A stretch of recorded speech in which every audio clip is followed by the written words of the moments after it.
Auparavant, une autre question Internet. Parmi les internautes qui, par centaines, se sont adressés sur le site de TF1, indépendamment des thèmes que nous avons abordés ce soir, on en a vu un tout à l'heure, il y en a un autre difficile maintenant. Je vous pose la question, il est lié à l'immigration. Je vous lis la question. Ne trouvez-vous pas, Monsieur le Président, que le multiculturalisme est un échec et qu'il est à l'origine de bien des problèmes de notre société? Question liée sans doute au débat qui a eu lieu en Allemagne. C'est ce qu'a dit Angela Merkel, c'est un échec. C'est ce qu'a dit la semaine dernière David Cameron en Grande-Bretagne. Qu'en pensez-vous pour la France? Oui, ma réponse est clairement oui, c'est un échec. La vérité, c'est que dans toutes nos démocraties, on s'est trop préoccupé de l'identité de celui qui arrivait et pas assez de l'identité du pays qui accueillait. Je m'explique par là. Bien sûr qu'il faut respecter chacun dans ses différences, c'est tout à fait normal. Mais nous ne voulons pas, en tout cas ce n'est pas le projet de la France, une société où les communautés coexistent les unes à côté des autres. Si on vient en France, on accepte de se fondre dans une seule communauté qui est la communauté nationale. Et si on ne veut pas accepter ça, on ne peut pas être le bienvenu en France.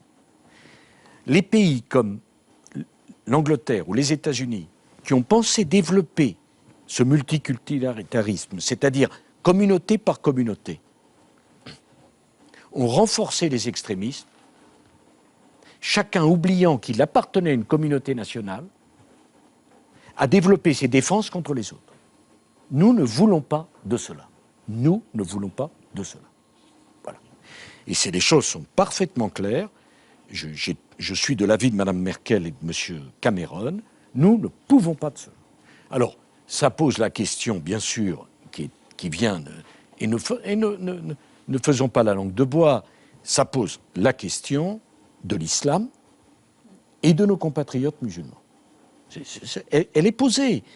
Et refuser d'évoquer cela, au prétexte que des extrémistes de tous les côtés peuvent s'en emparer, c'est une erreur. On ne résout pas les problèmes en refusant d'en parler. Il y a clairement posé un problème. Ma position est la suivante. Nos compatriotes musulmans doivent pouvoir vivre, pratiquer leur religion, comme n'importe quel de nos compatriotes, juifs, protestants, catholiques, mais il ne peut s'agir que d'un islam de France et non pas d'un islam en France.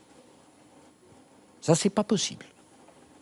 C'est ce qui m'a amené à faire voter la loi portant interdiction de la burqa. Nous ne voulons pas, en France, de femmes qui portent un voile intégral.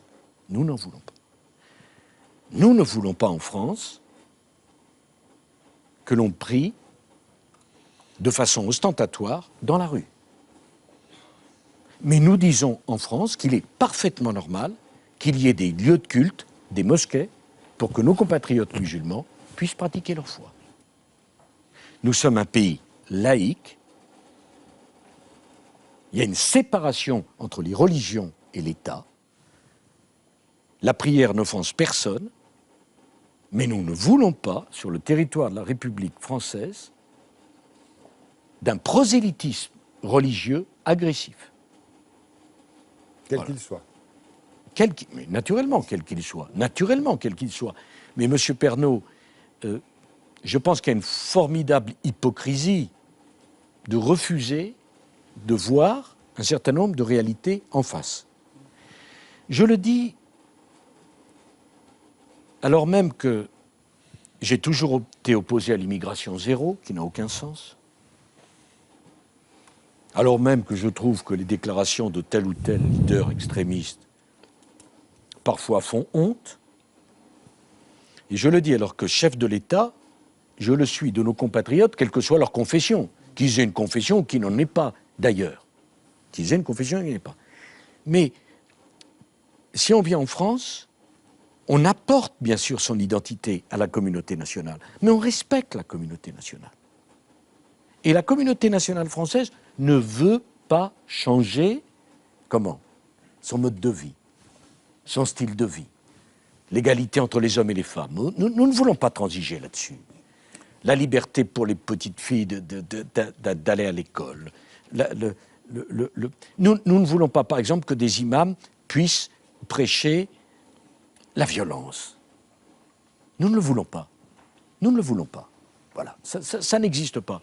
Nous ne voulons pas modifier le calendrier. Nous considérons que la religion, et c'est éminemment respectable, mais ça fait partie du domaine privé, ça ne fait pas partie du domaine public.